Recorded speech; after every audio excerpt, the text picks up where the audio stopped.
Hello everyone, welcome to Okul, India के सबसे affordable learning platform में आप सभी लोगों का एक बार फिर से बहुत बहुत स्वागत है। आइए अपने इस course that is certificate physical and human geography bye GC Leong को हम लोग आगे बढ़ाते हैं। और जिस चैप्टर की हम लोग बात कर रहे हैं वो है chapter number 3 that is on volcanism and earthquakes. ठीक है, और पिछले दो पार्ट में हम लोग इस चैप्टर में काफ़ी कुछ जो है वॉल्केनिज्म के बारे में ऑलमोस्ट जान चुके हैं। वॉल्केनिज्म क्या होते हैं, इसके इंट्रूसिव लैंडफॉर्म्स कौन कौन से हैं, एक्सट्रूसिव लैंडफॉर्म्स कौन कौन से हैं, और कुछ इंपॉर्टेंट वॉल्केनिक इरप्शंस जो हुए हैं जैसे कि हमारे माउंट वेसुवियस है, माउंट क्रेकाटाउ है, माउंट पेली है, इनके बारे में हम लोग अभी तक के दो पार्ट्स में जान चुके हैं। आज जो है हम बाकी बचा हुआ जो ये चैप्टर है जिसमें हम लोगों को कुछ distribution of the volcanic regions, यानी कि पूरे के पूरे दुनिया की अगर हम बात करें तो कहाँ कहाँ पर वॉल्केनिक रीजन्स जो है वो सिचुएटेड है वो जानना है। और थोड़ा सा बात की गई है अर्थक्वेक को लेकर, वो भी हम लोग आज के लेक्चर में देख लेंगे और ये चैप्टर आज जो है कंप्लीट हो जाएगा। ठीक है, तो आगे बढ़ने से पहले मैं आप सभी लोगों से रिक्वेस्ट करना चाहूँगा कि जो लोग इस कोर्स को फॉलो कर रहे हैं, इस वीडियो सीरीज को फॉलो कर रहे हैं, जिनको ये चीज़ें पसंद आ रही हैं, वो ज़्यादा से ज़्यादा वीडियोस को लाइक करें, ज़्यादा से ज़्यादा शेयर करें अपने दोस्तों के साथ, अपने कलीग्स के साथ, ताकि सभी लोगों को इस कोर्स का और हमारे इस चैनल का, हमारे एफर्ट का फ़ायदा जो है वो मिल सके। ठीक है, बाकी जो लोग चैनल पर नए हैं, अगर उन लोगों को भी कंटेंट पसंद आ रहा है तो वो लोग भी ज़रूर वीडियोस को लाइक करें, चैनल को जरूर सब्सक्राइब कर लें और बेल आइकन प्रेस करना ना भूलें, सो दैट कि वीडियोस की नोटिफिकेशंस वगैरह जो है वो आपसे मिस बिल्कुल भी ना हो। ठीक है, और बाकी जैसे कि मैं आप लोगों से पहले भी मैंने आप लोगों को बताया है कि इस पूरे के पूरे जो बुक है, इसका जो फुल कोर्स है, ठीक है, वो हमारी वेबसाइट पर अवेलेबल है। वहाँ पर आप लोगों को वीडियोज़ के साथ साथ नोट्स और क्विजेज भी जो है हम प्रोवाइड कराएंगे। ठीक है, जितनी जल्दी हो सकता है आप लोग उस कोर्स में एनरोल कर सकते हैं। 5 साल की वैलिडिटी रहेगी कोर्स की, जब से भी आप परचेस करेंगे तब से लेकर। ठीक है, तो जैसे जैसे इस कोर्स में कंटेंट ऐड होता जाएगा इसका जो रेट है वो बढ़ेगा, इसलिए जितना जल्दी हो सके आप लोग इसको परचेज कर सकते हैं। ठीक है, बहुत ही नॉमिनल कॉस्ट पर अभी ये कोर्स जो है वो अवेलेबल है। बाकी हमारा जो वेब ऐप है उसको भी आप लोग ज़रूर इंस्टॉल कर लीजिए। वो किस तरीके से इंस्टॉल करना है उसको लेकर डिस्क्रिप्शन बॉक्स में प्रोसीजर दिया गया है। क्या उसका प्रोसीजर रहेगा इंस्टॉल करने का, बहुत ही आसान है। मोबाइल का जो ब्राउज़र होता है, ठीक है, मोबाइल ब्राउज़र जो होता है वहाँ पर उसको आप लोग इंस्टॉल कर सकते हैं। ठीक है, और उसके थ्रू हम लोग आप लोगों को कोई भी अगर अपडेट्स वगैरह देनी है, कोई नोटिफिकेशन वगैरह आपको बतानी है तो वो हम उसके जरिए आपसे दे सकते हैं। ठीक है, चलिए तो फिलहाल स्टार्ट करते हैं आज का लेक्चर, चलते हैं अपनी बुक की तरफ। देखिए, the distribution of volcanoes in the world, यानी कि पूरे के पूरे विश्व में वॉल्केनोज कहाँ कहाँ पर है इनके बारे में हमने जानना है। Volcanoes are located in a fairly clearly defined pattern around the world. ठीक है, closely related to regions that have been intensely folded or faulted। ठीक है, ऐसे regions जहां पर folding और faulting जो है वो काफी ज्यादा intensely रही है। ठीक है, जहां पर ये चीजें एक्सपीरियंस जिन जगह में हुआ है वहां पर हमारे जो volcanoes है वो ज्यादा है। ठीक है, there are well over 500 active volcanoes and thousands of dormant and extinct ones। ठीक है, they occur along coastal mountain ranges as offshore islands and in the midst of the oceans, but there are few in the interiors of the continents। यानी कि कहाँ कहाँ पर पाए जाते हैं, जो हमारे कोस्टल रीजन्स हैं, यानी कि जो समुद्र के तट हैं उनके में जो माउंटेन रेंजेस है वहाँ पर कुछ ऑफशोर आइलैंड्स हो सकते हैं, यानी कि जो हमारे तट से थोड़ा सा दूर हैं, ऑफशोर हैं, और कुछ समुद्र के बीच में भी कुछ आइलैंड्स वगैरह है, वहाँ पर भी ये पाए जाते हैं। ठीक है, लेकिन अगर हम कॉन्टिनेंट के इंटीरियर की बात करें तो वहाँ पर ऐसा है कि बहुत ही कम है। ठीक है, very few। The greatest concentration is probably that in the circum-Pacific region। ठीक है, popularly termed as the Pacific Ring of Fire। जो हमारा पैसिफिक रीजन है, ठीक है, पैसिफिक रीजन के वहां पर अभी मैं आपको दिखाऊंगा मैप में जितनी भी यहाँ पर नीचे जगह दी गई हैं कि कहाँ कहाँ पर ये पाया जाता है। ठीक है, और ऑलमोस्ट हम कहेंगे कि जो पैसिफिक रीजन है उसको पूरा का पूरा ये सर्कमफेरेंस उसके जो भी है, मतलब उसको जिस तरीके से रिंग पूरा बनता है वहां पर ये सारी की सारी जगह जो है वो पाई जाती है। ठीक है, which has been estimated to include 2/3 of the world's volcanoes। ठीक है, कि विश्व की जितने भी वॉल्केनोज हैं उनका 2/3 वॉल्केनोज जो है वो इसी रीजन में पाई जाती है, पैसिफिक रिंग ऑफ फायर के रीजन में। ठीक है, यानी कि सर्कम पैसिफिक रीजन में। ठीक है, तो चलिए पहले इनको हम लोग जाके जितने भी नीचे अब आप लोगों के बुक में नाम दिए गए हैं कि कहाँ कहाँ पर ये पाए जाते हैं, इनको हम लोग जाके पहले एक बार मैप में अपना देख लेते हैं। ठीक है, उसके बाद यहाँ पर आके हम लोग इसको एक बार रीडिंग कर लेंगे तो हमें जो चीजें हैं, जो जगह है, ठीक है, जो पोजीशंस है वो हमें एग्जैक्टली पता हो जाएंगी। ठीक है, चलिए तो पहले चलते हैं अपने मैप की तरफ और वहां पर इनको देखते हैं। देखिए, ये पूरा का पूरा वर्ल्ड का मैप है। और इसमें पहले जितनी भी जगह, जितने भी माउंटेन्स, जितने भी आइलैंड्स हमारी बुक में दिए गए हैं, हम लोग पहले उनको यहाँ पर देखेंगे और उसके बाद फिर जाके बुक में हम लोग रीडिंग उसकी करेंगे, ठीक है। अगर किसी के पास अगर बुक की हार्ड कॉपी है तो वो साइड बाय साइड जो है, जो जगह मैं आपको दिखाऊंगा वो नाम आप वहाँ से देख सकते हैं और वो मैप में एग्जैक्टली कहाँ पर है, कौन सा आइलैंड कहाँ पर है, कौन सा माउंटेन कहाँ पर है, वो हम यहाँ पर समझ सकते हैं, ठीक है। चलिए तो उसको देखते हैं। देखिए, सबसे पहला नाम जो आपकी बुक में दिया गया है दैट इज योर एल्यूशियन आइलैंड्स, ठीक है। हम यहाँ पर हैं, that is the north Pacific ocean, ये है साउथ पैसिफिक ओशियन। इसी में हम नॉर्थ पैसिफिक ओशियन में आगे थोड़ा सा उसको जूम करेंगे, ठीक है। यहाँ पर आपको बेरिंग सी दिख रहा है और बेरिंग सी के नीचे ये जो आपका ग्रुप ऑफ आइलैंड है, ठीक है, ये जो पूरा का पूरा ग्रुप ऑफ आइलैंड है, ये है आपका एल्यूशियन आइलैंड्स, ठीक। इसके बाद जो दूसरा नाम आपकी बुक में दिया गया है दैट इज योर कामचटका, ठीक है। कामचटका एक पेनिनसुला है जो कि रशिया का पार्ट है, ठीक है। मैं थोड़ा सा इसको आपको जूम इन करके दिखाता हूं तो आप समझ जाएंगे। दिस इज रशिया और यहां पर जो आपको ये दिख रहा है दिस पेनिनसुला, ये वाला जो पेनिनसुला है this is your Kamchatka peninsula, ठीक है। इसी के बाद आप नीचे आएंगे तो जो आपको नाम दिया गया है, जिस कंट्री का नाम दिया गया है दैट इज योर जापान, ठीक है। जापान से नीचे आएंगे आपको नाम मिल जाएगा बुक में फिलीपींस, ठीक है। और उसके बाद आपको नाम मिलेगा इंडोनेशिया। इंडोनेशिया में भी आपको दो आइलैंड के नाम दिए गए हैं जो बहुत ही फेमस है, that is your Sumatra island, this is Sumatra, this is Java island, ठीक है। और इसके बाद हालांकि ये जो सुलावेसी आइलैंड है, ये जो कलिमंतान आइलैंड है, ये भी आपके इंडोनेशिया का ही पार्ट है, ठीक है। तो ये आप यहां से देख सकते हैं। इसके बाद जो आपको अगला नाम दिया गया है आपकी बुक में that is your Pacific islands of Solomon, ठीक है। ये पापुआ न्यू गिनी है। इसी के आप थोड़ा सा राइट में आएंगे, यहां पर आपको नाम दिख जाएगा दैट इज योर सोलोमन सी और उसी के बगल में है सोलोमन आइलैंड्स, ठीक। इसके बाद आपको नाम दिख रहा होगा न्यू हेब्रिड्स। न्यू हेब्रिड्स आप देखेंगे यहां पर थोड़ा सा आप इसी के नीचे को आएंगे, यहां पर आपको नाम दिखा दैट इज वनवातु। ये वनवातु आइलैंड्स का ही जो पार्ट है उसी में है न्यू हेब्रिड्स, ठीक है। इसके बाद अगला नाम आपको लिखा हुआ दिखेगा दैट इज टोंगा, ठीक है। थोड़ा सा आप और इस तरफ को आएंगे राइट में, यहां पर आपको नाम दिख रहा है दैट इज टोंगा, ये टोंगा आइलैंड्स है। और अगला नाम आपको जो दिख रहा है that is north Island of New Zealand. थोड़ा सा आप साउथ की तरफ को आएंगे ऐसे, ठीक है, साउथ की तरफ को आप आएंगे, ये आपको पूरा का पूरा न्यूजीलैंड दिख रहा है। इसमें जो इसका ये नॉर्दर्न आइलैंड है, ठीक है, this is your north Island of New Zealand, ठीक है। तो यहां से आप हम कह सकते हैं कि जो पैसिफिक आइलैंड है उसकी जो ईस्टर्न साइड है, ठीक है, सॉरी जो वेस्टर्न साइड है पैसिफिक आइलैंड की, जो एशियन साइड है, उसका जो हमने पूरा का पूरा रिंग बन रहा है वो हमने देख लिया, ठीक है। नॉर्थ से हम लोग स्टार्ट हुए Aleutian islands, then Kamchatka peninsula, Japan, Philippines, Indonesia, Papua New Guinea के इधर हमने देखा दैट इज जो सोलोमन आइलैंड्स, टोंगा और वनवातु में हमने देखा हाइब्रिड, और उसके नीचे हमने देखा नॉर्दर्न आइलैंड ऑफ न्यूजीलैंड, ठीक। इसके बाद अगर हम इसकी अमेरिकन साइड चलते हैं, ये पैसिफिक ओशियन की अगर अमेरिकन साइड चलते हैं तो वहां पर आपको सबसे पहला जो नाम बुक में दिख रहा है दैट इज योर एंडीज, ठीक है। एंडीज जो माउंटेन रेंज है वो आपके साउथ अमेरिका में हम यहां से देख रहे हैं country Venezuela, Colombia, Ecuador, Peru, Bolivia, Chile, Argentina, इन सब जगह पर स्प्रेड है कौन सी mountain range that is Andes, ठीक है, उसका नाम दिया गया है। उसके बाद आपको सेंट्रल अमेरिकन कंट्रीज का नाम दिया गया है that is Guatemala, Nicaragua and Costa Rica, ठीक है।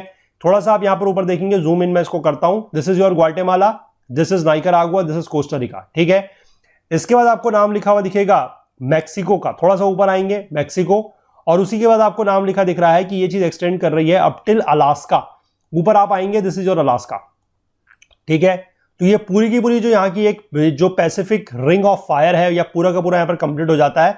मैं थोड़ा सा छोटा करके मैप में आपको दिखा रहा हूं, ठीक है। ये न्यूजीलैंड है, यहां से हम इस तरीके से चले इंडोनेशिया, फिलीपींस, यहां पर जापान, जापान से ऊपर कामचटका, एल्यूशियन आइलैंड्स, अलास्का, यहां से नीचे आए मैक्सिको, यहां पर सेंट्रल अमेरिका में 3 कंट्रीज है that is Guatemala, Nicaragua, Costa Rica, उसके बाद Venezuela, Colombia, Bolivia, Peru, Chile, Argentina होते हुए ये पूरी की पूरी आपकी है एंडीज रेंज, ठीक है। तो ये पूरा का पूरा जो ring of Pacific ring of fire है वो इस तरीके से यहां पर बन गया, ये आप समझ गए। इसके बाद इसमें जो अटलांटिक कोस्ट की बात की गई है उसमें कुछ आइलैंड्स और कुछ माउंटेन रेंजेस की बात बताई गई है, वो देखते हैं, ठीक है। सबसे पहले आप अटलांटिक ओशन में आ जाइए। अटलांटिक ओशन में हम जूम करते हैं, सबसे पहला जो हमें नाम दिया गया है दैट इज योर मडेरा, ठीक है। मडेरा, ये जो पोर्तुगल आपको यहां पर दिख रहा है स्पेन के बगल में, यूरोपियन कंट्री है, इसी में है मडेरा, ठीक है। इसका कोस्टल रीजन में पाया जाता है मडेरा। इसके बाद आपको अगला नाम दिख रहा है that is Ascension and Saint Helena, ठीक है। ये आप थोड़ा सा नीचे आएंगे, ऐसे आपको नॉर्मल मैप में नहीं दिखाई देगा, ये आपका अफ्रीकन है, अफ्रीका कॉन्टिनेंट में आप इसको थोड़ा सा जूम करेंगे आपको यहां पर मैप में दिखाई देगा this is your Saint Helena, Ascension and the Tristan da Cunha, ठीक है। यही आपका जो है एसेंशन एंड सेंट हेलिना है। अगला नाम जो आपकी बुक में दिया गया है, जो आइलैंड आपकी बुक में मेंशन है, दैट इज योर केप वर्दे। ठीक है, थोड़ा सा इसी में आप नॉर्थ की तरफ को आएंगे। ठीक है, अफ्रीका में थोड़ा सा नॉर्थ की तरफ को आप आएंगे, यहां पर आपको नाम दिखाई देगा, ये देखिए, ये आपको आइलैंड ग्रुप दिख रहा है, दिस इज योर केप वर्दे। ठीक है, दिस इज योर केप वर्दे। ठीक, इसी के बाद अगला नाम आपको दिख रहा है, that is your canary islands. थोड़ा सा आप और नॉर्थ की तरफ को आएंगे, जो आपकी यहां पर कंट्री दिख रही है आपको मोरक्को और वेस्टर्न सहारा, इसके बगल में जो आपको ये ग्रुप ऑफ आइलैंड दिख रहा है छोटा सा, ये वाला, this is your canary island. ठीक है, हालांकि ये अफ्रीका के पास है, लेकिन ये जो ऊपर हमारी यूरोपियन कंट्री है, दैट इज स्पेन, ये स्पेन का पार्ट है। ठीक है, ध्यान रखेंगे, Canary island is a part of Spain. इसके बाद आपको अगला दिया गया है, that is Iceland and the Azores. ठीक है, आइसलैंड तो बहुत फेमस है, यहां पर ऊपर काफी बड़ा आइलैंड है, ये देखिए ग्रीनलैंड के बगल में आइसलैंड ये दिख रहा है। इसके बाद आपको अगला नाम दिया गया, दैट इज अजोर्स। अजोर्स कहां पर है मैं आपको दिखाता हूं। ये जो हमने आपको कैनरी आइलैंड की बात की थी, इसी के आप जस्ट ऐसे थोड़ा सा नॉर्थ वेस्ट में आएंगे, यहां पर जो आपको ग्रुप ऑफ आइलैंड दिख रहा है छोटा सा, दिस इज अजोर्स। ठीक है, ये स्पेलिंग थोड़ा सा स्पेनिश वगैरह में लिखा होता है तो उसकी स्पेलिंग थोड़ा सा अलग हो जाती है, हालांकि ये जो है दिस इज ओनली अजोर्स, ये जो ग्रुप ऑफ आइलैंड है दिस इज अजोर्स। ठीक है, इसके बाद बात की गई है मेडिटेरेनियन रीजन की। मेडिटेरेनियन रीजन हमारा मेडिटेरेनियन सी के पास है। आप इसी मैप को थोड़ा सा जूम इन करते हैं और थोड़ा सा इस तरफ को चलते हैं, राइट की तरफ को अपने। ठीक है, दिस इज मेडिटेरेनियन सी, और मेडिटेरेनियन सी से जो लगता हुआ रीजन है वो मेडिटेरेनियन रीजन हो जाएगा। इसी में हम लोग जो है एक एक करके ये जो नाम दिए गए हैं वो देखते हैं। सबसे पहले आपको दिया गया है माउंट वेसुवियस। ठीक है, हमने पिछले लेक्चर में इसके बारे में बहुत डिटेल में बात भी की थी कि नेपल्स के पास ये है, दिस इज योर नेपल्स। यहां पर एक कंट्री जो आपको शहर दिख रहा है, जो जगह है, दैट इज योर पोम्पेई। ठीक है, ये पूरा का पूरा इटली का पार्ट है, ये पूरा का पूरा मैं आपको जूम इन करके दिखाऊं, देखिए ये पूरा का पूरा इटली है।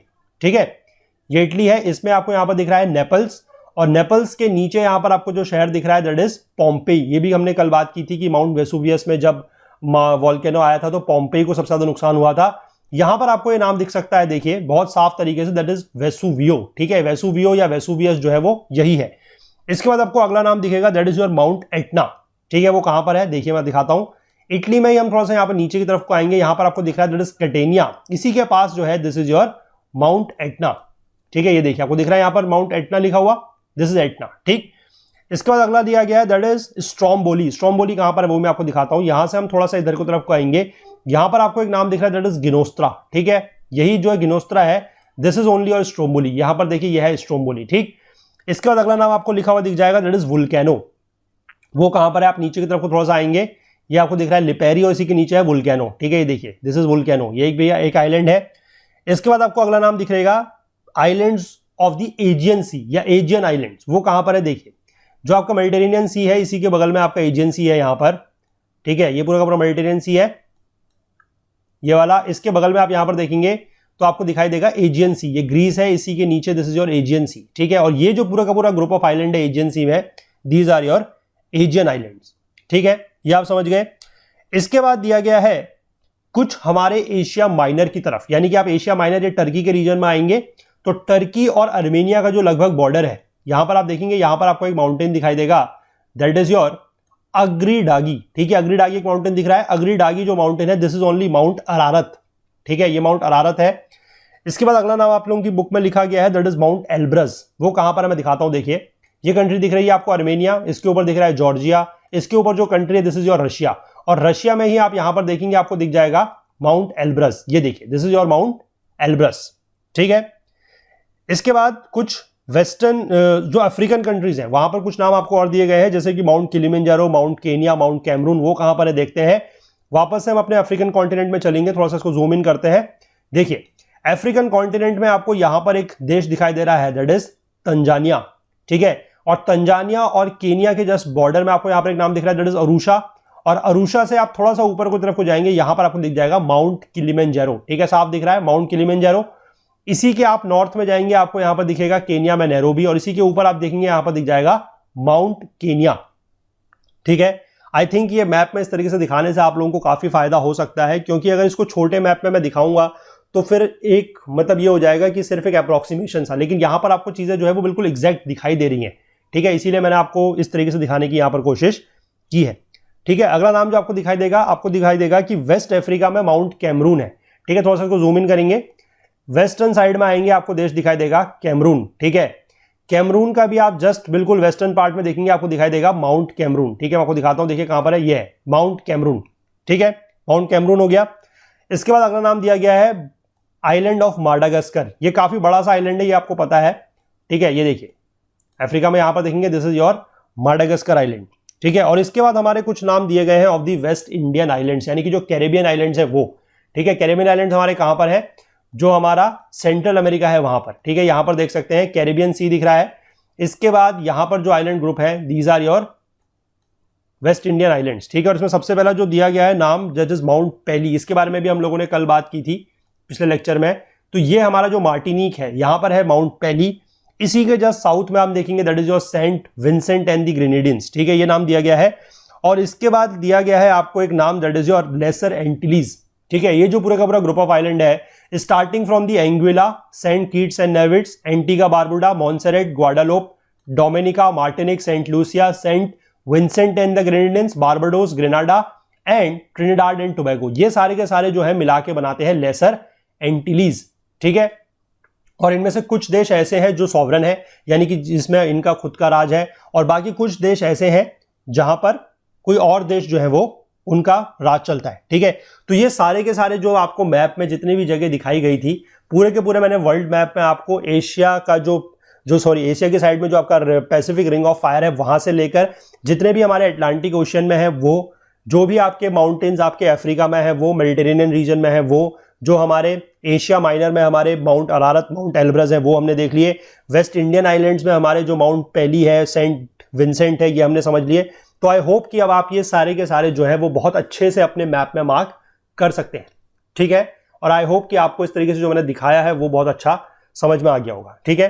तो वापस अपने बुक में चलते हैं और इनको वहां पर हम लोग जल्दी से एक बार थोड़ा सा पढ़ लेते हैं कि इनके बारे में क्या दिया गया है, उसके बाद फिर हम इसको आगे कंटिन्यू करेंगे। चलिए, तो ये आपने मैप में अपने वापस से देख ली है कि कहाँ कहाँ पर कौन कौन सी जगह है, ठीक है।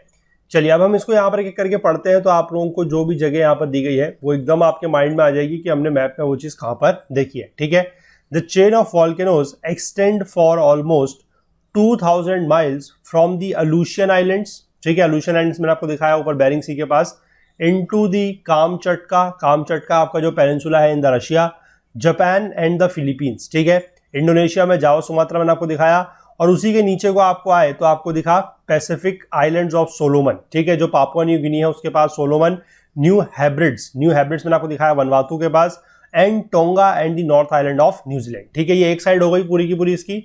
इसके अगर अदर साइड हम चलें ऑफ द पैसिफिक, जो यानी कि अमेरिकन साइड की हम बात करें, the chain continues from the Andes, जो एंडीज माउंटेन है हमारा, जो मैंने आपको वहां पर बताया कि पूरा का पूरा जो ऊपर से लेकर नीचे तक आ रहा है, ठीक है, वेनेजुएला से होते हुए जो नीचे अर्जेंटीना और चिली तक आ रहा है वहां से, और बीच में जो सेंट्रल अमेरिका की कुछ कंट्रीज है जैसे कि ग्वाटेमाला, कोस्टारिका एंड नाइकारागुआ, ये भी मैंने आपको दिखाया। उसी के ऊपर मैक्सिको, और उसी के ऊपर आप बढ़ते जाएंगे तो आपको मिल जाएगा अलास्का, ठीक है। तो वहां से ये पूरा अलास्का, और अलास्का के जस्ट बगल से हमने देखा है एल्यूशियन आइलैंड्स, तो वहां से ये पूरी की पूरी जो चेन है वो इस तरीके से कंप्लीट हो जाती है, ठीक है। It is said that there are almost 100 active volcanoes in the Philippines, 40 in the Andes, 35 in Japan and more than 70 in Indonesia. तो इस रीजन में आप देख सकते हैं कितनी ज्यादा एक्टिव वॉल्केनोज है, ठीक है। हमने ऊपर पढ़ा था कि 500 से ज्यादा है, और यहां पर आप देख सकते हैं कि लगभग आप कहेंगे कि 250 के आसपास तो यहीं पर है, ठीक है। चलिए इसके बाद आगे देखते हैं अटलांटिक कोस्ट में। In contrast the Atlantic coast have comparatively few active volcanoes but many dormant और एक्सटिंक्ट, ठीक है। जो हमारा अटलांटिक कोस्ट है वहां पर एक्टिव वॉल्केनोज तो कम है, डॉर्मेंट और एक्सटिंक्ट जो है वो ज्यादा है, ठीक है। जैसे कि मडेरा इन पोर्तुगल, असेंशन मैंने आपको बताया, सेंट हेलिना जो नीचे अफ्रीका के पास है, उसी के ऊपर जस्ट है केप वर्दे, ठीक है। ये मैंने आपको मैप पे दिखाया केप वर्दे कहां पर है, ठीक है। इसके बाद कैनरी आइलैंड्स, उसी के पास कैनरी आइलैंड्स है। Then you have the Iceland and the Azores, ये सारे के सारे जो है वो एक्टिव है, ठीक है। इसके बाद हम लोगों ने मेडिटेरेनियन रीजन में चेक करे कुछ जगह, जैसे कि वेसुवियस मैंने आपको दिखाया, एटना, स्ट्रोम्बोली, वुल्केनो, ठीक है, ये सारे के सारे इटली में है। And those of the Aegean islands, Aegean islands मैंने आपको दिखाया ग्रीस के पास जो नीचे है, that is your Aegean islands near the Mediterranean sea से आप जब एजियन सी की तरफ को जाएंगे वहां पर, ठीक है। उसके बाद कुछ आपके जो एशिया माइनर में है, जैसे कि माउंट अरारत, ठीक है, अग्राडागी जो मैंने आपको दिखाया था वो आया Mount Ararat, mount Elbrus Russia में ऊपर दिखाया था मैंने आपको माउंट एल्ब्रस, ठीक है। और Himalayas have surprisingly no active volcano at all, Himalayas में कोई भी एक्टिव वॉल्केनो जो है वो नहीं है, ठीक है। हालांकि हिमालयाज कैसे माउंटेन्स हैं, Himalayas are the young fold mountains, और हमने यहां पर पढ़ा कि जहां पर फोल्डिंग ज्यादा है या फॉल्टिंग ज्यादा हुई है वहां पर एक्टिव वॉल्केनोज है, ठीक है। लेकिन हिमालयाज में कोई भी इस तरीके का एक्टिव वॉल्केनो नहीं पाया जाता है। ठीक है, इसको ध्यान रखेंगे आप। फिर उसके बाद हमने अफ्रीका में बात करी। In Africa some volcanoes are found along the East African rift valley, जैसे कि माउंट किलिमंजारो मैंने आपको दिखाया तंजानिया में, माउंट केनिया मैंने उसको जस्ट ऊपर दिखाया आपको केनिया में। ठीक है, बहुत प्रोबेबली एक्सटिंक्ट, ये बहुत प्रोबेबली जो है एक्सटिंक्ट हो चुके हैं। The only active volcano of West Africa is Mount Cameroon. ठीक है, वेस्टर्न अफ्रीकन कंट्री में आपको दिखाई थी कैमरून, उसका भी जो जस्ट वेस्टर्न कोस्ट है वहां पर मैंने आपको दिखाया था माउंट कैमरून। ठीक है, उसके बाद there are some volcanic cones in Madagascar. Madagascar में भी थोड़ा बहुत है, और मैडागास्कर तो अब मैंने वो भी दिखाया आपको, हालांकि बहुत बड़ा एक आइलैंड है। ठीक है, but active eruption has not been known so far. तो वहां पर हो सकता है कि कुछ मतलब इस तरह की कंडीशंस वगैरह है, लेकिन अभी तक वहां से कोई एक्टिव वॉल्केनिक इरप्शन नहीं हुआ है। The West Indian island have experienced some violent explosions in recent times. ठीक है, वेस्ट इंडियन आइलैंड जो सेंट्रल अमेरिका के पास मैंने आपको कैरेबियन सी कैरेबियन आइलैंड्स दिखाए, that is Mount Pelee in Martinique, उसी के जस्ट नीचे मैंने आपको दिखाया था सेंट विंसेंट। ठीक है, द लेसर एंटिलीज में मैंने आपको सारी की सारी जो कंट्रीज थी ऊपर, starting from the Anguilla, Barbados, ठीक है, पूरी की पूरी जितनी भी वो कंट्रीज थी, ट्रिनिडाड एंड टोबैगो नीचे वहां तक, they all are Lesser Antilles. They are made up of mainly of volcanic islands and some of them still bear signs of volcanic liveliness. यानी कि वहां पर अभी भी कुछ इस तरह की जगह है जहां पर वॉल्केनिक लाइवलीनेस है, यानी कि वॉल्केनो अभी भी वहां पर जिंदा है, एक्टिव है। ठीक है, elsewhere there is in the interiors of the continents, जैसे कि Asia, North America, Europe, Australia have active volcanoes are rare. यानी कि जो इंटीरियर ऑफ द कॉन्टिनेंट्स है, चाहे वो एशिया हो, चाहे नॉर्थ अमेरिका हो, चाहे यूरोप, ऑस्ट्रेलिया, कहीं पर भी हो, यहाँ पर एक्टिव वॉल्केनोज जो है वो बहुत ही कम है। ठीक है, और इनमें से भी जितनी जगह मैंने आपको दिखाई वहां पर भी आपने देखा है कि ऑलमोस्ट, ठीक है, जैसे माउंट किलिमंजारो या माउंट केनिया को अगर आप छोड़ दें, क्योंकि ये थोड़ा सा इंटीरियर में आ जाता है कॉन्टिनेंट के, लेकिन बाकी जितनी भी जगह हमने देखी ऑलमोस्ट, मैं कहूँगा ऑलमोस्ट जितनी भी जगह है वो सारी की सारी कहाँ पर है, वो सारी की सारी कोस्टल रीजन्स में पाई जा रही है। ठीक है, या फिर कुछ कुछ हमारे जो बीच में आइलैंड्स वगैरह है, जैसे हमने स्ट्रोम्बोली देखा, हमने देखा वोल्केनो। ठीक है, ये सारे के सारे क्या है, ये बिल्कुल आइलैंड है, यानी कि पूरे के पूरे समुद्र के बीच में। फिर या फिर हमने जो एजियन आइलैंड्स देखे ग्रीस के पास, ठीक है, वहां सारे के सारे वो कैसे हैं, आइलैंड्स। ठीक है, चलिए, तो ये वॉल्केनिक डिस्ट्रीब्यूशन क्या था ये हमने देख लिया यहाँ पर। इसी के बाद हम एक फीचर और पढ़ेंगे, that is about your geysers and hot spring. ठीक है, ये गीजर जो है, जो आप लोग घरों में पानी यूज करते हैं, जब सर्दियों में आप लोग नहाने के लिए गर्म पानी का यूज करते हैं, उसके लिए भी हम जो एक डिवाइस यूज करते हैं उसको गीजर बोला जाता है। इसका भी मतलब इसका नाम आई थिंक उसका नाम यहाँ से पड़ा है, क्योंकि गीजर का होता वही है, इसमें भी जो है दीज आर नेचुरल, इसमें नेचुरली जो है पानी गर्म होता है। ठीक है, जैसे उसमें हम लोग इलेक्ट्रिसिटी का यूज करते हैं तो इसमें भी पानी गर्म ही आता है, लेकिन इसमें क्या होता है, ये नेचुरल है। ठीक है, geysers are fountains of hot water. ठीक है, these are the fountains of hot water and super heated steam that may spout up to a height of 150 feet from the earth beneath. ठीक है, अर्थ के अंदर से जो है 150 फीट 150 फीट ऊपर तक ये पानी और जो सुपर हीट स्टीम है ये जा सकती है। The phenomena are associated with a thermal or volcanic region in which the water below is being heated beyond boiling point. यानी कि जो पानी अंदर है वो बॉइलिंग पॉइंट से ऊपर गर्म हो जा रहा है। ठीक है, बॉइलिंग पॉइंट मतलब 100 डिग्री सेल्सियस या फिर 212 डिग्री फ़ारेनहाइट, उससे ज्यादा जब गर्म हो रहा है तो उसमें से क्या हो रहा है, स्टीम वगैरह बन रही है और वो पानी जो है बाहर आ रहा है। The jet of water is usually emitted with an explosion and is often triggered off by gases seeping out of the heated rocks। ठीक है, पहले क्या है कि उसमें से गैसेस बाहर आएंगी और उसके बाद फिर आप देखेंगे कि उसमें से एकदम से पानी का जो फाउंटेन है गर्म पानी का वो निकलेगा। ठीक, almost all the world's geysers are confined to 3 major areas. Generally जो है 3 एरियाज में ही पाए जाते हैं। पहला है आइसलैंड, दूसरा है your Rotorua district of North Island New Zealand, and Yellowstone park of USA. ठीक है, ये येलोस्टोन पार्क ऑफ यूएसए का जो है काफी फेमस है। इसका जो world's best known geyser is perhaps the Old Faithful in Yellowstone National Park Wyoming which erupts at regular interval 63 minutes on an average. यानी कि हर 63 मिनट में यहां पर से क्या होता है, यहां से इरप्शन होता है। ठीक है, ये किस तरह का दिखता है मैं आप लोगों को वीडियो में दिखाता हूं, इसको आप देख सकते हैं, ये देखिए।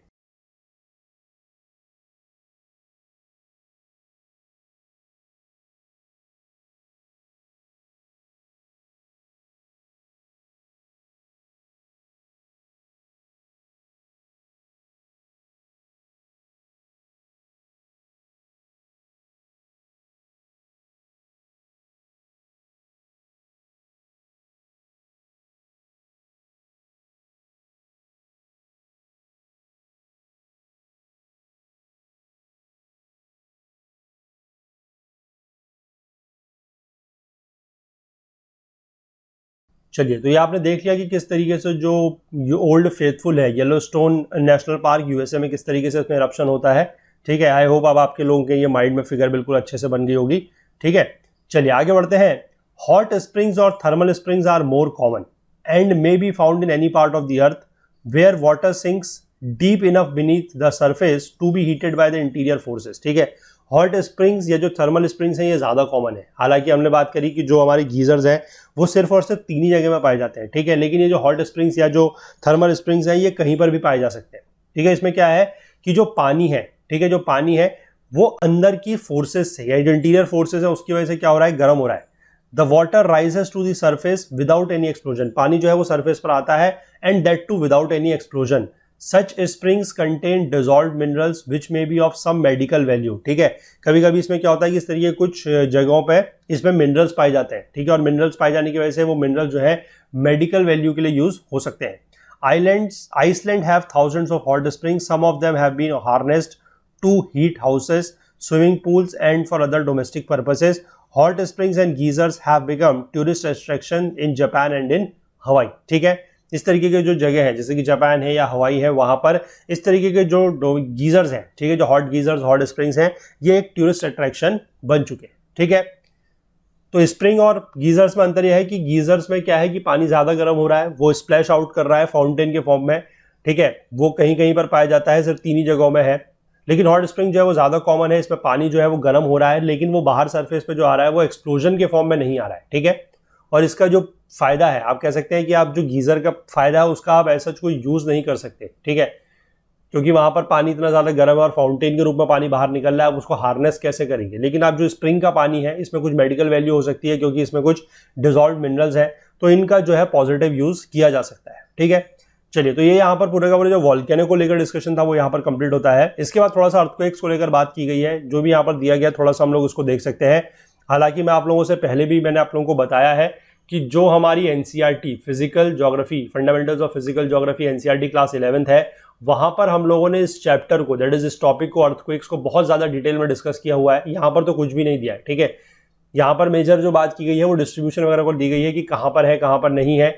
हम लोगों ने वहां पर इस टॉपिक को फंडामेंटल्स ऑफ फिजिकल ज्योग्राफी में इस टॉपिक का जो है पूरा का पूरा एक चीज समझी है कि किस तरीके से वेव्स होती हैं, क्या एपिसेंटर है, क्या फोकस होता है, कितने टाइप्स की वेव है, कैसे कैसे मीडियम है वो ट्रेवल करती है। तो वहां से जाके अगर आप चाहें तो इस टॉपिक को डिटेल में पढ़ सकते हैं। ठीक है, चलिए, नीचे डिस्क्रिप्शन बॉक्स में इसका लिंक जो है वो दिया हुआ है, वहां से आप इसको जाके एक बार इस चैप्टर को जरूर पढ़ सकते हैं। ठीक है, चलिए तो बात कर लेते हैं अर्थक्वेक्स को लेकर। The earth is never free from earthquakes for and long and more than 50,000 of them are recorded annually. ठीक है, यानी कि अर्थ में जो है अर्थक्वेक्स तो हमेशा आते रहते हैं। ठीक है, चाहे उनकी इंटेंसिटी ज्यादा हो चाहे कम हो, लेकिन हमेशा आते रहते हैं और 50,000 से ज्यादा जो है वो एनुअली रिकॉर्ड होते हैं। Minor earth tremors caused by gentle waves of vibration with in the earth crust occur every few minutes. ठीक है, मैं वही कह रहा हूं कि छोटे मोटे तरीके के जो झटके होते हैं अर्थ ट्रेमर्स जो है वो हर कुछ मिनट के बाद आते रहते हैं। और जो मेजर अर्थक्वेक्स हैं usually caused by movements along the faults can be very disastrous particularly in the densely populated areas. ठीक है, यानी कि इस तरह के जो मेजर अर्थक्वेक्स हैं यानी कि जो बड़े अर्थक्वेक्स हैं जो जनरली होते हैं अलोंग द फोल्ड्स वो काफी ज्यादा डिजास्ट्रस हो सकते हैं। और वो भी कहां पर, जहां पर डेंसली पॉपुलेटेड एरिया है वहां पर, क्योंकि डेंसली पॉपुलेटेड एरिया में क्या होगा कि आपके जो सेटलमेंट्स वगैरह हैं यानी कि जो बिल्डिंग्स वगैरह हैं वो ज्यादा होंगी, पॉपुलेशन ज्यादा है, तो उस वजह से नुकसान जो है वो ज्यादा होगा। ठीक है, इसलिए ज्यादा डिजास्ट्रस है। Earthquakes themselves may cause only restricted damage in the regions of occurrence, but their after effects can be very catastrophic। ठीक है, अर्थक्वेक जो है वो कुछ रेस्ट्रिक्टेड डैमेज कर सकते हैं in the region of occurrence, यानी कि इनका जो आप कहेंगे कि नुकसान है वो जिस जगह पर अर्थक्वेक आ रहा है वो हो सकता है कि उस जगह पर बहुत ज्यादा ना हो, लेकिन इसके जो आफ्टर इफेक्ट्स है वो बहुत ज्यादा है। जैसे कि आफ्टर इफेक्ट्स इसका एक सबसे बड़ा और सबसे भयावह जो आफ्टर इफेक्ट है दैट इज योर सुनामीज। ठीक है, कि ये बहुत बड़ी टाइडल वेव्स को जनरेट करते हैं। अगर मान लीजिए आपके समुद्र के बीच में कहीं पर अर्थक्वेक जनरेट हुआ है तो वहां पर ये कुछ इस तरीके की सुनामीज जनरेट करते हैं। ठीक है, which flood towns and drowns thousands of people. इससे क्या है कि जो कोस्टल रीजन है वहां पर बहुत ज्यादा लेवल पर जो है वो बाढ़ सी आती है, या फिर आप कह सकते हैं कि इतनी ऊंची ऊंची जो हमारी वेव्स होती हैं, जो सी वेव्स होती है वो उठती हैं, जिससे काफी सारे लोगों को परेशानी होती है। ठीक है, fires break out beyond control as gas mains are shattered and buildings collapse. ठीक है, आग वगैरह भी लग जाती है क्योंकि इस तरीके की जो गैस के पाइपलाइन वगैरह है वो यहाँ पर उनको भी नुकसान पहुंचता है। In severe earthquakes fissures gap open and the ground rifts and undulates in the passage of the surface. ठीक है, इसका मतलब क्या है कि कभी कभी होता है कि जो ग्राउंड है वो टूट जाता है। ठीक है, ग्राउंड टूट जाता है और अंड्यूलेट हो जाता है। अंड्यूलेट का मतलब है कि वो वेवी स्ट्रक्चर में बन जाता है कोई भी surface. A wave height of a quarter of an inch in the upheaval is sufficient to bring down most ordinary buildings. ठीक है, कि इस तरीके की अगर कोई वेव हाइट है जिसकी हाइट कितनी है, सिर्फ क्वार्टर ऑफ इंच, वो काफी है किसी भी ऑर्डिनरी बिल्डिंग को गिराने के लिए। Roads, railways and bridges are buckled and twisted. ठीक है, ये बकलिंग हो जाती है इनमें। मतलब ये तो सारे के सारे इनके आफ्टर इफेक्ट्स बताए गए हैं कि नुकसान क्या क्या होता है। Telecommunication are cut when the cables are snapped, क्योंकि जो हमारे तार वगैरह होते हैं वो टूट जाते हैं, तो उससे भी जो टेलीकम्युनिकेशन है, जो दूरसंचार है, उसको भी बाधा पहुंचती है। Hills are so shaken that landslides are wide spread. पहाड़ हिलते हैं, उससे भूस्खलन होता है। As the vibration thins out at the edges like the series of waves set up by the stone thrown up into the water, damage is greatly reduced. ठीक है, जैसे हम लोगों ने एक चीज देखी है कि अगर हम पानी में कभी पत्थर डालते हैं तो क्या होता है कि बीच में जहां पर होता है, जहां पर पत्थर डालते हैं, वहां पर जो वेव उठती है वो सबसे तेज होती है और जैसे जैसे वो बाहर की तरफ को बढ़ती है वो वेव थिन आउट हो जाती है। तो इसी तरीके से मेन जहां पर रीजन है, यानी कि जहां पर अर्थक्वेक का सेंटर होता है, वहां पर नुकसान सबसे ज्यादा होता है और उसके बाद जो उसके दूर जितना जाते जाएंगे वहां पर नुकसान उतना कम होता है। वहां पर जो ट्रेमर्स वगैरह हैं वो भी उतने ही कम फील किए जाते हैं। इसीलिए आप लोगों ने कभी भी अगर जैसे अर्थक्वेक वगैरह आता है तो न्यूज वगैरह में आप लोगों ने एक वर्ड सुना होगा, that is known as epicentre. ठीक है, क्यों बताया जाता है एपिसेंटर? एपिसेंटर इसलिए बताया जाता है क्योंकि एपिसेंटर पर जो नुकसान है, या आप कह सकते हैं कि जो इंटेंसिटी ऑफ अर्थक्वेक है वो सबसे ज्यादा एपिसेंटर पर होगी। ठीक है, और उसके बाद जैसे जैसे इससे दूर जाते जाएंगे इसकी जो इंटेंसिटी है या जो डैमेज है वो उतना ही कम होगा। ठीक है ना, चलिए आगे देखते हैं।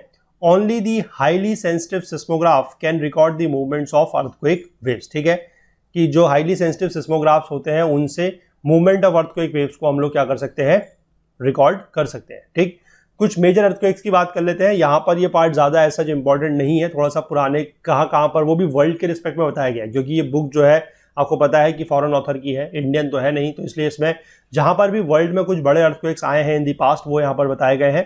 ठीक है, हालांकि बहुत ज्यादा इंपॉर्टेंट नहीं है पार्ट, लेकिन चलिए फिर भी as a part of the chapter है तो उसको भी थोड़ा सा पढ़ लेते हैं। ज्यादा आप लोगों को उसको याद रखने की ऐसा जरूरत नहीं है। ठीक है, बस आप बता दूं, जो हमारे स्कूल के स्टूडेंट्स हैं जिनके सिलेबस में ये बुक है, ठीक है, वो लोग याद रख सकते हैं, वो लोग पढ़ सकते हैं, लेकिन जो बाकी कंपटीशन के हमारे स्टूडेंट्स हैं उन लोगों के लिए इस पार्ट को पढ़ना या याद रखना ऐसा जरूरी नहीं है।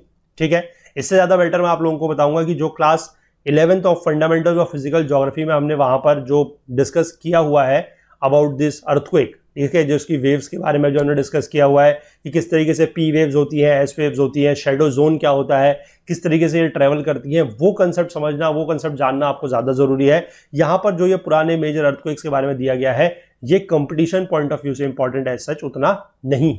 ठीक है, चलिए फिलहाल फिर भी बुक का पार्ट है तो जल्दी से इसको रीड कर लेते हैं। क्या दिया गया है?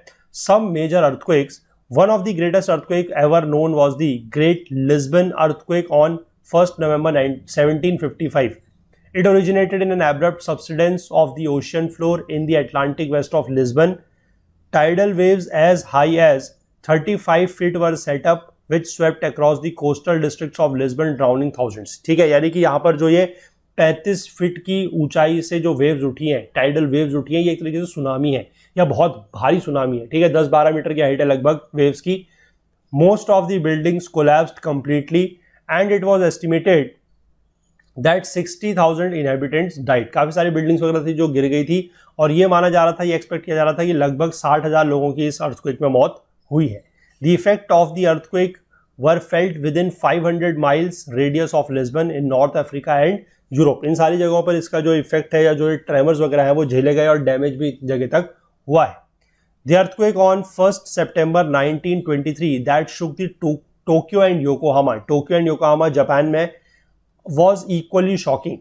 A fracture that occurred in the earth crust off the coast of Japan caused the earthquake. The fragile buildings of the densely populated twin cities were mostly ruined. ठीक है, यहाँ की जितनी भी थोड़ा सा कमजोर बिल्डिंग थी वो सारी की सारी गिर जाती हैं। More than 500,000 houses collapsed. ठीक है, 500,000 मतलब 5 लाख से ज्यादा घर जो है वो कोलैप्स कर जाते हैं। Wide spread fires from factories, gas mains, oil installations and kitchens killed a 250,000 of people and many more were injured. ठीक है, इसकी वजह से भी नुकसान हुआ है, यानी कि सिर्फ और सिर्फ बिल्डिंग गिरने की वजह से नुकसान नहीं हुआ है, उससे लोग नहीं मरे हैं, बल्कि जो आग वगैरह लगी ज्यादा उससे भी 250,000 यानी कि 2.5 लाख के आसपास लोग जो है वो इससे इंजर्ड हुए हैं। ठीक है, other disaster earthquakes include that of the San Francisco in 1906 which ruined the greater part of the heart of the San Francisco. In the lowest region of Kansu in China, the 1920 earthquake claimed 2 lakh lives, and again in 1927 when 1 lakh cave dwellers were buried alive. ठीक है, केव dwellers मतलब जो गुफा वगैरह में लोग रहते हैं, उनके ऊपर से अर्थक्वेक आया तो वो पूरा का पूरा गुफा दब गई, तो वहीं के वहीं अंदर जिंदा ही दफन हो गए। ठीक, in 1960 the earthquake at Agadir, Morocco sealed the fate of 10,000 inhabitants besides causing untold damage. And in 1968 there was a disastrous earthquake in eastern Iran with its epicenter at काक। ठीक है, ये सारे के सारे मैंने आपको फिर से बताया कि कंपटीशन पॉइंट ऑफ व्यू से सच बिल्कुल भी इंपॉर्टेंट ये सेक्शन नहीं है। ठीक है, लेकिन फिर भी अगर आप लोग जो स्टूडेंट्स हमारे स्कूल के हैं, जिन लोगों के करिकुलम में ये बुक है, ठीक है, वो लोग अगर चाहें तो इसको याद रख सकते हैं। ठीक, इसके बाद डिस्ट्रीब्यूशन ऑफ अर्थक्वेक्स की बात कर लेते हैं। The world's distribution of earthquakes coincides very closely with that of the volcanoes. ठीक है, यानी कि जनरली जो हमारा वॉल्केनिक रीजन है, जो हमने सर्कमपेसिफिक रिंग ऑफ फायर की बात करी है, उस रीजन में आप देखेंगे कि सिर्फ और सिर्फ वॉल्केनोज ही नहीं है, बल्कि वहां पर अर्थक्वेक्स भी हैं। ठीक, regions of great seismicity are circumpacific areas with the epicenters and the most frequent occurrences along the Pacific Ring of Fire। वही जो मैंने आपको दिखाया पूरा का पूरा, जहां से एंडीज और जो सेंट्रल अमेरिका के हमारे कंट्रीज हैं, जैसे ग्वाटेमाला, कोस्टारिका, नाइकरागुआ, उससे ऊपर हमारा मैक्सिको, फिर हमारा अलास्का का region, Aleutian islands, Kamchatka, Japan, Philippines, और ऐसे घूमते हुए जो हमारा इंडोनेशियन आइलैंड्स हैं, जावा सुमात्रा के आइलैंड्स हैं, जो हमारा सोलोमन आइलैंड है, जो पापुआ न्यू गिनी का रीजन है, नॉर्थ आइलैंड ऑफ न्यूजीलैंड है, वो पूरा का पूरा रीजन जो है। ठीक है, तो it is said that as many as 70% of earthquakes occur in the circum-Pacific belt, यानी कि ओवरऑल जितने भी earthquake आते हैं उसमें से लगभग 70% जो है वो इस circum-Pacific belt में ही आते हैं। Another 20% of the earthquakes take place in the Mediterranean और Himalayan belt, including Asia Minor, the Himalayas and parts of the northwest China। ठीक है, इस रीजन में भी आप लोगों ने काफी देखा होगा, न्यूज वगैरह में आप लोग काफी सुनते होंगे कि जो हमारा हिमालयाज का रीजन और स्पेसिफिकली जो नॉर्थ वेस्टर्न हिमालयाज हैं, यानी कि जो अफगानिस्तान की पहाड़ियां हैं, हिंदू कुश की पहाड़ियां, आपने सुनी होगी न्यूज में बहुत ज्यादा बार कि हिंदू कुश की जो पहाड़ियां हैं वहां पर काफी ज्यादा एपिसेंटर जो है वो रहता है। ठीक है, तो वही रीजन है हिमालयस का जो नॉर्थ वेस्टर्न पार्ट है वहां पर। Elsewhere the earth's crust is relatively stable and is less prone to earthquakes. ठीक है, यानी कि बाकी जगह क्या है कि जो अर्थ क्रस्ट है वो काफी ज्यादा स्टेबल है, कंपेरेटिवली रिलेटिवली काफी स्टेबल है, और वहां पर अर्थक्वेक जो है वो काफी कम आता है। लेकिन nowhere can be said to be immune to earth tremors. लेकिन ये कहीं पर भी नहीं कहा जा सकता है कि कोई भी जगह या कोई भी रीजन ऐसा है जो अर्थक्वेक प्रोन है, यानी कि वहां पर अर्थक्वेक नहीं आ सकता, ऐसा नहीं है। ठीक है, हालांकि ये बताया गया है कि जो पैसिफिक रिंग की जो सर्कम पैसिफिक बेल्ट है वहां पर 70%, यानी कि वो तो बहुत ही ज्यादा प्रोन एरिया है। बाकी जो हमारा मेडिटेरेनियन और हिमालयन रीजन है, नॉर्थ वेस्टर्न चाइना, जो एशिया माइनर, हिमालयस का जो रीजन है वहां पर, वो उसमें थोड़ा सा ज्यादा है, 70% वहां पर है, लगभग 20% के आसपास यहाँ पर है, और बाकी जो जगह है उनमें कंपैरेटिवली जो क्रस्ट है वो स्टेबल है। लेकिन ये नहीं कहा जा सकता है कि कोई भी रीजन ऐसा है जो अर्थक्वेक प्रोन है या जहां पर अर्थक्वेक बिल्कुल भी नहीं आ सकता है। ठीक है, तो हमने वैसे अर्थक्वेक के बारे में काफी जगह डिस्कस किया हुआ है, मैं आपको बताऊंगा। जैसे अब देखिए आपको कंसेप्ट समझना पड़ेगा। अगर आप यूपीएससी के हमारे बच्चे हैं, हमारे स्टूडेंट हैं, तो उसके लिए आपको चीजें इस तरीके से समझनी पड़ेगी। हमने अर्थक्वेक के बारे में कहां पर डिस्कस किया है अभी तक देखें। अगर हमने जो फंडामेंटल्स ऑफ फिजिकल ज्योग्राफी है उसमें जो अर्थक्वेक का चैप्टर है वहां पर डिस्कस किया है। उसके बाद जो हमारा नेचुरल हजार्ड्स का चैप्टर था in the India physical environment, जो लास्ट चैप्टर हमने वहां पर उसके बारे में इंडिया को लेकर डिस्कस किया है। ठीक है, कि उसके क्या क्या इफेक्ट्स हैं, किस तरीके से जो मतलब उसका मिटिगेशन वगैरह होता है वो किया जाता है, थोड़ा सा हमने यहाँ पर जाना।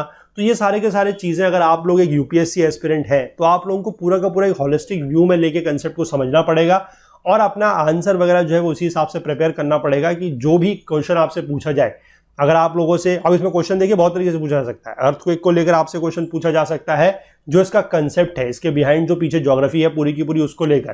ठीक है, कि किस तरीके से अर्थक्वेक होता है, कितने टाइप्स की वेव्स होती है, कैसे वो ट्रेवल करती हैं, ठीक है, शेडो जोन का कंसेप्ट क्या है, वो सब। या फिर दूसरा आपसे पूछा जा सकता है कि अर्थक्वेक होने के बाद जो नुकसान है उनको मिटिगेट कैसे किया जाएगा, या फिर इंडिया में कौन से मेजर अर्थक्वेक जोन्स हैं। जैसे कि इंडिया में पता है आपको 5 जोन में बांटा गया है। ठीक है, तो उसके बारे में जो है वो आपको अपना आंसर उसी हिसाब से जो कंटेंट है अपने नोट्स में इसी तरीके से प्रिपेयर करना पड़ेगा कि आपको जहां पर भी जो भी चीज सूटेबल लगे क्वेश्चन के अकॉर्डिंग, ठीक है, क्वेश्चन की डिमांड के अकॉर्डिंग, वहां से आप उसको आंसर में इंक्लूड कर सके। लेकिन आपको पूरा का पूरा एक, अगर अर्थक्वेक की हम बात करें तो आपको पूरा का पूरा जो टॉपिक है वो नोट्स में एक ही जगह पर होना चाहिए और उसके हिसाब से ही आपको अपने आंसर जो है वो लिखने पड़ेंगे, ठीक है। क्योंकि अब बुक में जिस तरीके से दिया गया है, अगर हम लोग ज्योग्राफी का कोई फुल कोर्स लेके आएंगे, ठीक है, अभी तो खैर फिलहाल कोई ऐसा प्लान नहीं है, लेकिन अगर मान लीजिए कोई ज्योग्राफी का हम लोग फुल कोर्स लेके आते हैं तो वहां पर अगर हम लोग अर्थक्वेक पढ़ेंगे तो कैसे पढ़ेंगे? हम ऐसा थोड़ी पढ़ेंगे कि एक जगह हमने एक चैप्टर में पढ़ा फिर आधा एक जगह पढ़ा। वो तो ये बुक हम लोग कवर कर रहे हैं और बुक में जो जो चीज जहां जहां पर दी गई है हम उसको वहीं पर कवर कर रहे हैं। अब अगर हम एक ही बुक के में अगर एक कंसेप्ट है और वो 3 बुक में और दिया गया है तो हम सारा का सारा कंटेंट एक जगह इंक्लूड नहीं कर सकते, ठीक है। अदरवाइज तो एक बुक कभी खत्म ही नहीं होगी क्योंकि हर बुक में कुछ ना कुछ इंटर रिलेटेड रहता है, ठीक है। तो इसीलिए मैं आप लोगों से कहूंगा कि आप लोगों अगर ये सारे के सारे कोर्सेज फॉलो कर रहे हैं तो बेटर आप लोगों के लिए यही है कि जो भी इस तरीके के बड़े टॉपिक्स हैं, जैसे कि वॉल्केनो का टॉपिक है, ठीक है, वॉल्केनो का टॉपिक भी हम लोग अपने फंडामेंटल्स ऑफ फिजिकल ज्योग्राफी में भी हमने बात की है, थोड़ा बहुत हम लोगों ने यहाँ पर भी बात की है। तो इसको आप एक पूरा होलिस्टिक तरीके से इसका अपना जो कंटेंट है, जो नोट्स वगैरह है वो प्रिपेयर कर सकते हैं, ठीक है। चलिए, तो ये चैप्टर जो है यहाँ पर इसके साथ ही कंप्लीट होता है। तो अगर आप लोगों को ये लेक्चर पसंद आया है तो प्लीज़ लाइक ज़रूर कीजिएगा, ज़्यादा से ज़्यादा शेयर कीजिएगा अपने दोस्तों के साथ, अपने कलीग्स के साथ, ताकि सभी लोगों को इसका जो है वो फ़ायदा मिल सके। बाकी अपने कोई भी कमेंट्स हैं, कोई भी डाउट्स वगैरह हैं, वो लोग आप लोग ज़रूर नीचे कमेंट सेक्शन में पूछ सकते हैं। बाकी अगर आप और कोई डाउट हमसे पूछना चाहें तो वो आप हमारे जो टेलीग्राम का ग्रुप है, ठीक है, दैट इज़ ओकुल GS UPSC, ठीक है, ओकुल GS UPSC हमारा जो ग्रुप है वहाँ पर भी आप लोग इसको ज्वाइन करके पूछ सकते हैं, ठीक है। फुल कोर्स का लिंक नीचे डिस्क्रिप्शन बॉक्स में दिया गया है जहां पर आपको वीडियोस के साथ साथ नोट्स और क्विजेस भी मिलेंगे। मैंने फिर से बताया कि कोर्स की वैलिडिटी जो है वो डेट ऑफ परचेज से 5 साल है।